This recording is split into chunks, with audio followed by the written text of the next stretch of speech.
So we have fresh water coming down here from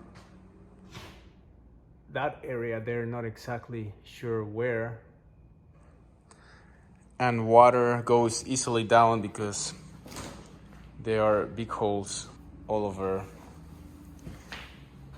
the floor. But we have fresh water here, right there.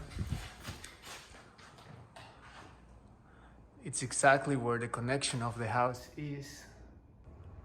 One explanation for having some drops coming off the roof is the water that was accumulated over the last days is still coming off this area, because this area may work as a sponge, so it absorbs water and slowly releases it. So when the plumbers came, they sealed the vents. There's no way to lift this up right now, same way as this one. It's completely sealed. They did a good job this morning fixing it, because this is Jose's marks and I cannot lift it anymore. Here is another mark in here, and right now it's totally sealed. My only concern is that normally the shingles, you should be able to not being able to lift them. I'm trying to lift it and I cannot. Now here I can lift it, and you see this gap, I can see the nails, and there's a hole in here. There's water already accumulating here.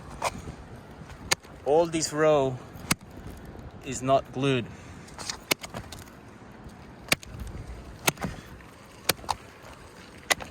So they melt it at some point, or they glue it at some point, but it's totally okay all the way to this point. This shingle, it's there.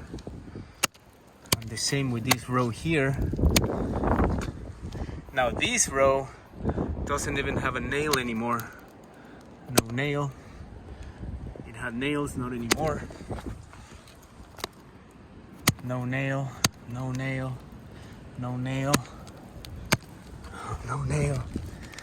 So I'm in the 1, 2, 3, 4, 5.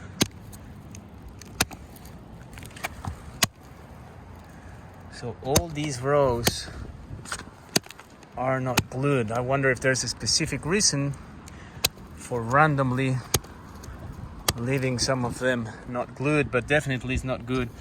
Water can go in here and then goes under the roof, and then will stay under. So that could be one reason. But here we don't see water going through. So I would definitely, I'm gonna address this to Jose, even if he didn't do the job, to see what he thinks. But I never seen a new roof like this. So this we cannot lift it. This we can, and there are no nails. All right, thank you.